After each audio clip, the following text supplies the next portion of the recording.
question, I'll kind of start with why I started Mala. Our works predated October 7th.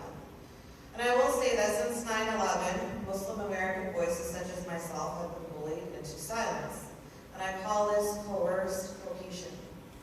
If we dare to speak out against extremism, against anti-Semitism, against violence in our own communities, if we dare to do that, we are called traitors, bigots, Islamophobes.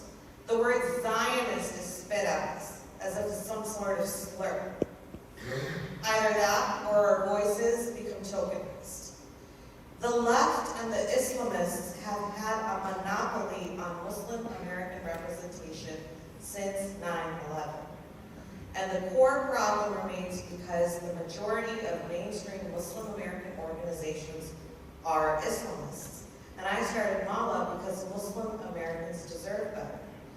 Now, post-October 7th, the masks came off, and I think we can all agree that universally the line of empathy and humanity changed. What I found to be so deeply disturbing was that simply sharing empathy or reaching out to support our Jewish American brothers and sisters, somehow that translated into supporting and signaling a signal of support for bombing Gaza. How many of us have heard this? I'm not against Jews, I'm not anti-Semitic, I'm against Zionism, I'm anti-Zionist. That has become the reason why Cheryl made this film. This is why the denial happens. I penned the op-ed in the Wall Street Journal because we have a lot of work to do in the community. I wrote about anti-Semitism in the Muslim American community because October 7th drew a line in the sand. And I will say that the problem is going to continue as long as we have organizations like CARE having a seat and being present at the White House Summit on anti-Semitism. We are going to continue having this problem. And as long as we have elected officials like Rashida Tlaib and Ilhan Omar be the main faces of Muslim American civic engagement, we are not getting anywhere.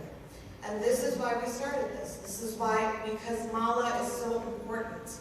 We need Muslim American voices. We need a place, we need a home for voices like myself, like Ahmad's. This is the reason why you can be proud of your Muslim American heritage. You can reject grievances. You can set an example to break anti-Semitism that's been passed on from generation to generation. Because all it does is it disempowers and marginalizes us, and it justifies the hate that exists in our community. It's amazing. Thank you so much.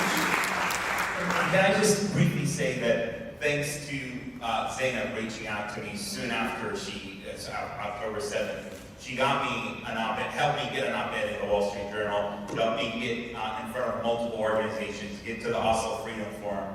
So I'm incredibly, this is the idea of creating a new political home for people that are outside the binaries, and I'm really grateful for Mala, and I'm grateful for Zainab, and the like-minded Arabs and Muslims who are rejecting the binary thing. No, I absolutely agree with you. I am so proud of you. You know, when I read your piece, I was in tears. Because I'm in my heart, I've had many, many events, and all of them are culturally diverse. Because in my heart, I believe that our global community is going to destroy itself unless we all come together. So thank you so much for everything that you've been doing.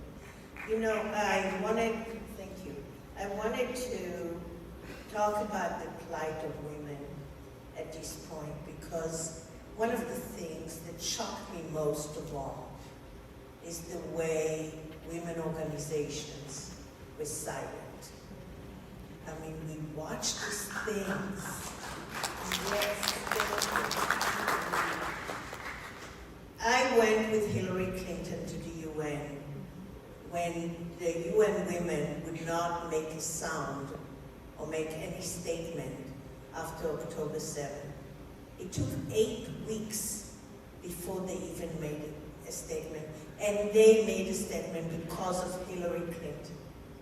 Because she put her foot down and absolutely insisted that if they didn't, she was going to give interviews and hold a press conference about the fact that the UN Women organization is silent about the atrocities on October 7th. And I hope everybody here appreciates the way that she's moved forward and became such an important voice. But the next question is to you, Heidi. First of all, why is it that UN Women were silent for so long? And in fact, the first statement was really minimal.